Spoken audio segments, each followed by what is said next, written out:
Let's welcome in exclusive senior advisor to the First Lady, Melania Trump, Marc Beckman, who's often on our program. Marc, great to see you. Hi, Shannon. I just loved that message from the First Lady to connect the dots for our audience in case it's the first time they're hearing about it and to dust off our memory a bit. When Russia invaded Ukraine, children from those territories, they were separated from their families. Ukrainians have said that Russians kidnapped their kids. The Russians have denied that. But nonetheless, the First Lady has been really at the tip of the spear in getting these kids home. What's it like behind the scenes to get this done? Well, first, let me start by saying First Lady Melania Trump deserves some sort of formal recognition on the international landscape for her humanitarian work. This is her fifth reunification, as you stated, and it's really incredible. The humanitarian work that you're seeing here for a First Lady is unparalleled. No First Lady has led a negotiation, has led the charge to facilitate 5 reunifications between children and their families ever before. And I believe it's fair to say that this is the most tangible step towards peace that we're seeing between Russia and Ukraine.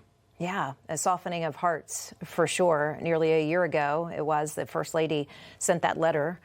She wrote directly to President Putin, urged him to protect our children who had been impacted by the war. And now you're seeing, multiple groups of children being reunited. To your point, this is her 5th group. 5 children in this most recent group, Marc? There were 5, and this brings the total to 33, which is remarkable. And I can tell you with firsthand knowledge that the First Lady is currently working on the next reunification. So she still is very active and working directly with both governments, Russia and Ukraine. How does it work behind the scenes? Give us a glimpse. Is she talking directly with, individuals in Russia? How is she unlocking, the doors and getting these children moved? Look, I'm not at liberty to tell too much, Shannon, but I can share this. The First Lady and her representative work directly with senior levels of government in both Russia and Ukraine to facilitate all 5 reunions. Incredible. Incredible. You're right. I don't remember a First Lady stepping into an arena quite like this in the past. She's said multiple times that the safety and well-being of children has to come before politics. Putin actually said he appreciated the First Lady's letter, and the people of Ukraine have absolutely praised the First Lady. It's an incredible moment in time. What you're talking about here is a situation where individuals, young children who have been displaced because of war, because of conflict, are able to reunite with their families. And as I said earlier, never before have we seen a First Lady, I don't think just in the United States, anywhere in the world, has done this level of humanitarian work. But it's really special. I mean, I've seen photos and videos and letters of these individuals being reunited, and the joy is just beyond words. It's really, really very important and very special. We're watching one of those reunifications right now, video of one of the reunifications. This First Lady, to your point, Marc, just, much more engaged in policy than during the president's first term. She's been on the Hill a number of times, written letters to world leaders, brought children home, very outspoken, of course, on Epstein when she came under attack. What was that her plan?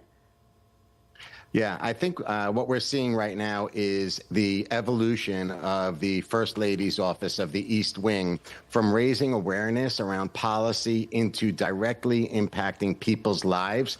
First Lady Melania Trump wants to be impactful, and that's why you're seeing now her working on her second piece of legislation. We're hoping that Majority Leader Thune pushes this through soon.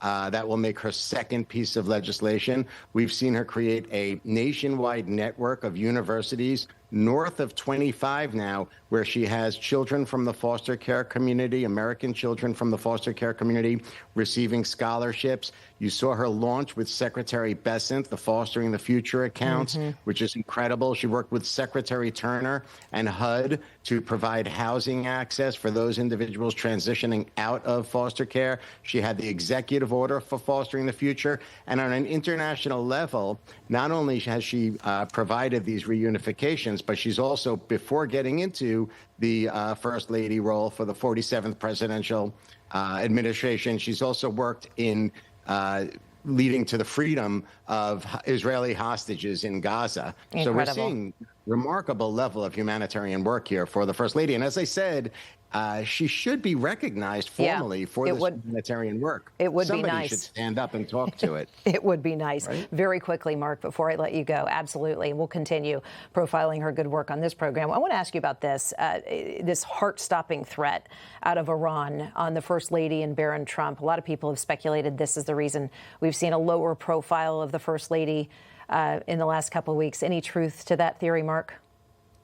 No, not at all. The First Lady is not deterred because of these threats. Unfortunately, she realizes it's part of the role these days. It's sad. She'd like to see peace in Iran, but the reality is that this is part of the role, and she keeps moving forward. And the evidence is this reunion, and we have actually another big project that you'll see happening towards the end of August, around August 20th or so, which is very exciting, too. So she remains committed to her position, and it's not stopping her. These threats are just, everyday work for her, Shannon, unfortunately. We'll look forward to seeing you back end of August for that next evolution. Marc Beckman, always great to talk to you. Good to see you. Thank you so much.